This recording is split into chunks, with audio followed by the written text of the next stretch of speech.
We're standing at a threshold humanity has never crossed before. For the first time in our species' history, we're entering an era where a single person could accumulate $1 trillion in personal wealth, not a government, not a collective institution, one human being, and it's already happening.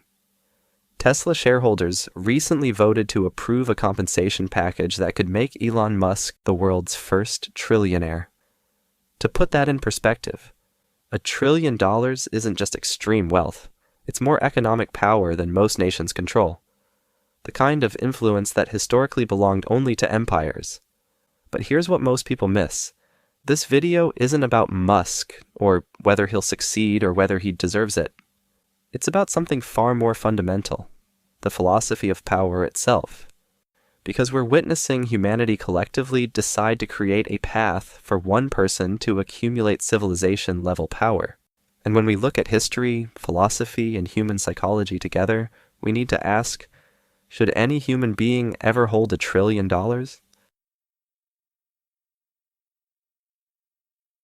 Let's start by understanding what $1 trillion actually represents. Most people think of extreme wealth as just an exaggerated version of being rich, like someone with a really, really nice house and a fleet of private jets. But that fundamentally misunderstands what happens at this scale. $1 trillion isn't personal luxury anymore. It's structural influence over human civilization. Think about it this way. When John D. Rockefeller controlled Standard Oil in the late 1800s, he didn't just own a lot of money, he controlled 90% of America's oil refining capacity. That meant he could literally determine which cities got energy, which industries could function, and which railroads stayed in business. His wealth gave him the power to reshape economic geography itself, or consider the British East India Company at its peak. This wasn't just a profitable business. It governed territories larger than most European empires. It commanded its own armies. It set tax policy for hundreds of millions of people. The line between corporate power and state authority had completely dissolved. Amazon today controls global logistics infrastructure that determines how millions of products reach billions of people. The decisions made at its headquarters influence what small businesses can survive, how labor markets function, and what prices consumers pay for essential goods. SpaceX launches more rockets than most nation-states, effectively privatizing humanity's access to space. Even in ancient Rome, the wealthiest patricians didn't just buy luxury villas. They controlled the grain supply that fed the entire city. When grain shipments were delayed or withheld, populations faced starvation. Economic power translated directly into life and death authority. The ancient Greek philosophers understood this danger deeply. Plato warned about unchecked appetites consuming the rational soul. When desire has no limit, he argued it doesn't bring satisfaction, it brings tyranny. First over oneself, then over others. Aristotle gave this condition a name, pleonexia, the pathological desire to have more than one's share. He didn't see it as ambition or success. He called it a sickness, a corruption of human character that destroys communities. So when someone accumulates trillion-dollar wealth, we're not just talking about economic inequality. We're talking about a single individual wielding influence that rivals nation-states, but without elections, constitutions, or democratic accountability. Now let's examine what happens when private wealth reaches this scale. It begins to exercise powers we normally associate exclusively with governments, but without democratic accountability, legal constraints, or public oversight. Consider the modern information infrastructure. Google processes over 8.5 billion searches per day, effectively controlling humanity's access to knowledge. The algorithms designed within that system determine what information appears authoritative, what news stories gain traction, what historical facts seem credible. That's not a business function. That's epistemological governance. The architecture itself is structuring how humanity knows what it knows. Major financial institutions wield similar influence. During the 2008 financial crisis, several banks were deemed too big to fail. meaning their collapse would trigger global economic catastrophe. At that point, democratic governments no longer had real authority over these institutions. The relationship had inverted. The banks had become essential infrastructure, effectively holding democratic societies hostage. The philosopher Thomas Hobbes recognized this danger in the 17th century. He argued that the fundamental purpose of government is to concentrate power in a sovereign authority that prevents society from devolving into chaos. But when private individuals accumulate power rivaling the state, that social contract breaks down. You get competing centers of authority, each pursuing their own vision of the good, with no mechanism for resolving conflicts except force. Friedrich Nietzsche took this analysis further with his concept of the will to power. He observed that power doesn't seek equilibrium, it seeks expansion. When concentrated in human hands without restraint, it doesn't stop at enough. It transforms into something that operates beyond ordinary moral constraints, reshaping the world according to its own internal logic. But perhaps the most insidious effect is psychological. Extreme inequality doesn't just create economic hardship, it destroys the very possibility of shared society. When some people live in essentially different realities than others, they stop being able to understand each other's lives. The billionaire can't comprehend what missing a rent payment feels like. The worker can't fathom the decisions being made in distant boardrooms. The sense of common fate, the foundation of any functioning society, simply evaporates. We fragment into separate worlds with mutually incomprehensible experiences. The critical point here is that no individual is the villain of this story. They're the inevitable occupants of a position that the system creates the architecture itself, legal structures that permit unlimited accumulation, tax systems that allow wealth to compound indefinitely, regulatory frameworks that fail to prevent monopoly formation, builds these concentrations of power. The humans within them are merely servicing the logic of the system. Here's where we need to confront a psychological limit that almost no one talks about. A limit baked directly into the human brain. Anthropologists call it the Dunbar Number, roughly 150 people. That's the maximum number of real human relationships we can emotionally track. Not because we're cold or selfish, but because our neocortex literally cannot process the complexity of bigger groups. Our empathy, our sense of responsibility, our ability to understand the consequences of our actions, all of that evolved for small communities. But $1 trillion doesn't affect 150 people. It affects billions. It shapes economies, industries, governments, healthcare systems, entire populations. And when the scale gets that big, something strange happens in the human mind. Psychologists call it psychic numbing. As numbers get larger, empathy doesn't increase, it collapses. One suffering child breaks our heart. 1,000 barely registers. 1,000,000 becomes an abstraction. 1,000,000,000 becomes a statistic. At that point, we stop feeling and start calculating. And this is exactly the mental state where ethical disasters happen. Not because the person is evil, but because the human brain cannot hold the moral weight of billion-scale consequences. People stop being people and turn into numbers, variables, and metrics on a dashboard. We've even seen this in the real world. There have been cases where billionaire-funded health projects, despite good intentions, were executed with such poor oversight and weak ethical safeguards that they ended up violating consent, eroding trust, and putting vulnerable communities at risk, not because the billionaire wanted harm, but because scale itself creates a kind of moral distance. This is what you could call billionaire misfunding, when money is deployed so massively and so impersonally that it no longer connects to the real human lives it touches. Think about the typical decision-making process behind these systems. A corporate headquarters sees a red number labeled operational cost. Someone clicks a button, the number turns green. The company's valuation rises. The decision-maker gets rewarded. But what they can't see, what the system hides from them, is the chain of human consequences. The worker who loses their job and cancels their child's birthday party. The small business that collapses because its customers disappeared overnight. The marriages that fracture under financial stress. The kids whose futures get reshaped by events they never chose. All of that suffering gets compressed into a single line on a spreadsheet. This isn't a character flaw, it's a structural flaw. The philosopher Immanuel Kant warned that treating people as means rather than ends is fundamentally unethical. But when decisions operate at trillion-dollar scale, millions of people automatically become means to an outcome. It's unavoidable. The structure forces it. And that's the uncomfortable truth. Human neurology never evolved for trillion-scale moral responsibility. We were built to handle villages, not civilizations. We were designed to care deeply about 150 people, not 5 billion.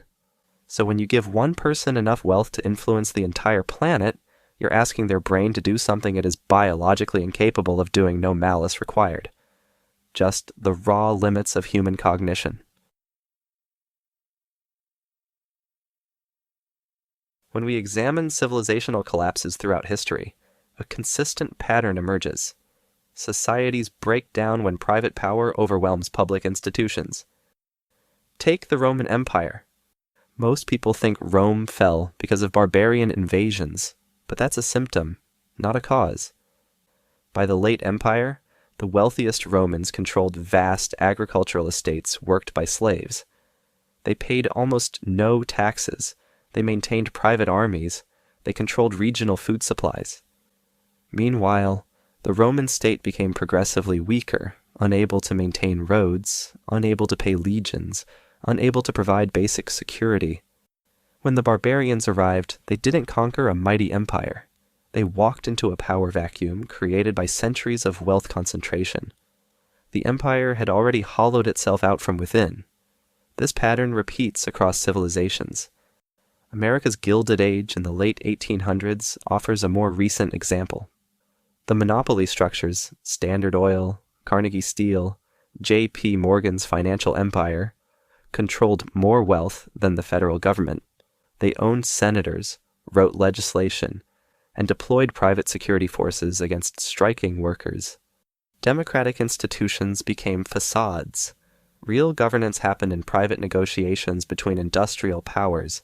It took decades of progressive reform, antitrust action, and social unrest to restore functional democracy. The system had to be rebuilt almost from scratch, but at least it showed that democratic systems could be recovered if societies acted before the fracture became permanent. Modern psychological research reveals why this pattern is so consistent. Studies by UC Berkeley psychologists found that as people accumulate wealth, their capacity for empathy actually declines. People from lower economic backgrounds were significantly better at reading others' emotions than wealthier individuals. The mechanism appears to be environmental. Those navigating vulnerable circumstances become more attuned to others and better at cooperation. Wealthier people have less need to depend on others, allowing them to focus increasingly on themselves.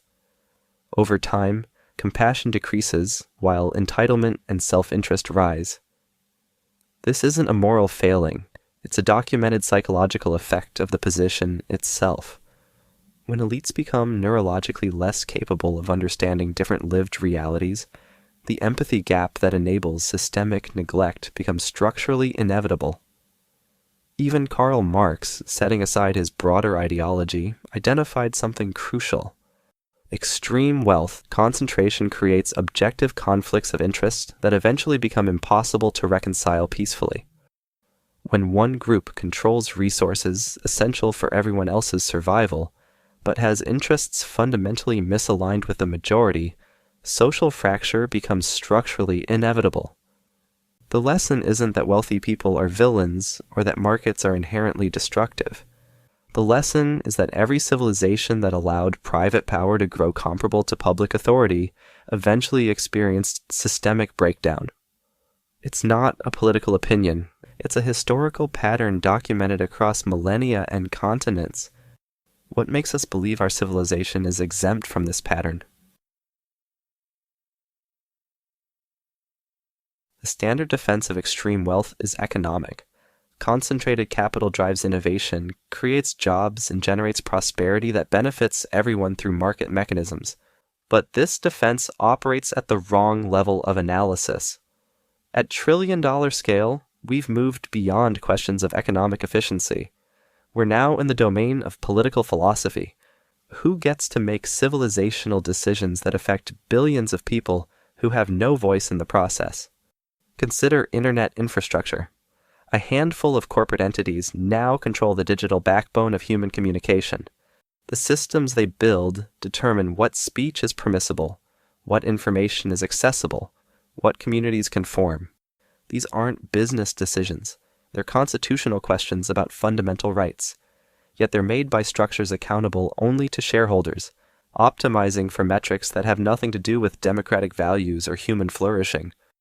Or think about climate policy. Fossil fuel corporations possessed internal research showing the reality of global warming decades before public awareness. The systems that govern those corporations chose to fund disinformation campaigns that delayed action. Those choices, made to protect quarterly returns, have committed humanity to centuries of climate instability. Hundreds of millions of people will face displacement, food insecurity, and conflict because of decisions made by structures optimizing for short-term profit. The architecture of the attention economy itself, optimized for a singular metric of engagement, has made decisions affecting the mental health of billions. The humans in the boardroom were merely servicing the logic of the system: maximize time on platform, maximize ad revenue. The result is measurable increases in anxiety, depression, and social fragmentation, especially among young people. The system designed these outcomes. The individuals implemented them. Montesquieu, the Enlightenment philosopher who influenced America's founding, argued that the separation of powers was essential to prevent despotism. When executive, legislative, and judicial authority concentrate in one place, tyranny becomes inevitable, even if the ruler means well. His insight wasn't about bad people. It was about dangerous structures. We've applied this wisdom to government. We've completely ignored it in the economic sphere. Modern political philosophy recognizes that legitimacy requires consent of the governed. When people are subject to power they didn't choose and can't check, that power lacks legitimacy by definition. Democratic theory isn't just about voting. It's about the principle that people should have meaningful input into decisions affecting their lives. But trillion-scale wealth creates exactly the kind of unaccountable authority that democracy was designed to prevent. Except it's harder to resist because it operates through market mechanisms, exists across jurisdictions, and claims to be merely economic rather than political. The moral crisis isn't that individuals are selfish. It's that even perfectly benevolent systems wielding this power would be making choices affecting billions of people who never consented to their authority and have no recourse if they disagree. This structural reality crashes directly into our neurological limits. No mind can hold the moral weight of billions. The structure itself violates the basic principles of legitimate governance. So what do we do about this? The conventional response focuses on individual behavior. We celebrate philanthropic initiatives and criticize greed. We hope for ethical leadership and responsible stewardship. The danger isn't who becomes a trillionaire. The danger is that the system creates this position at all. Imagine we replaced every current position of extreme wealth with someone of perfect moral character. Wise, compassionate, humble. The structural problem would remain unchanged, because power at this scale exceeds human comprehension capacity regardless of character. Even perfect people can't make trillion-scale decisions ethically when those decisions necessarily affect millions who have no input. What we need isn't better occupants of these positions. We need to redesign the architecture that creates them. This means reinventing the structural limits that past societies used to constrain concentrated power. Progressive taxation that prevents wealth from compounding indefinitely. Antitrust enforcement that prevents single entities from dominating essential infrastructure. labor organization that gives workers countervailing power, campaign finance reform that prevents wealth from translating directly into political authority, and international cooperation that prevents capital from simply relocating to the most permissive jurisdiction. Now, one might argue that such limits would stifle the innovation we desperately need, but this confuses size with creativity. Historical analysis shows that true innovation often comes from disruptive startups and research institutions, not monopolistic giants defending market position. The goal of antitrust, for instance, isn't to punish success, but to ensure the market remains a playground for new ideas rather than a walled garden for incumbents. Standard Oil's breakup didn't destroy the oil industry. It unleashed decades of innovation. AT&T's dissolution didn't end telecommunications. It enabled the digital revolution. Think of it like nuclear weapons. We don't try to make sure only good people have nuclear capability. We build verification systems, treaties, and institutional checks. We recognize that the weapon itself is the danger, not just who holds it. Just as the IAEA monitors nuclear materials to prevent catastrophic concentration, we might need international bodies to monitor and regulate private concentrations of power that have global consequences, particularly in domains like digital infrastructure, artificial intelligence development, and space access. The people who currently occupy positions of extreme wealth aren't the enemy in this analysis. They're operating rationally within a system that permits and rewards unlimited accumulation. The problem is the system architecture, not the individuals navigating it successfully.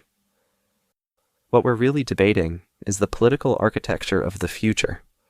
Do we want a world where democratic institutions, imperfect as they are, hold ultimate authority? Or do we want one where private wealth does? Because the evidence suggests we cannot have both at trillion-dollar scales. The choice isn't between capitalism and something else.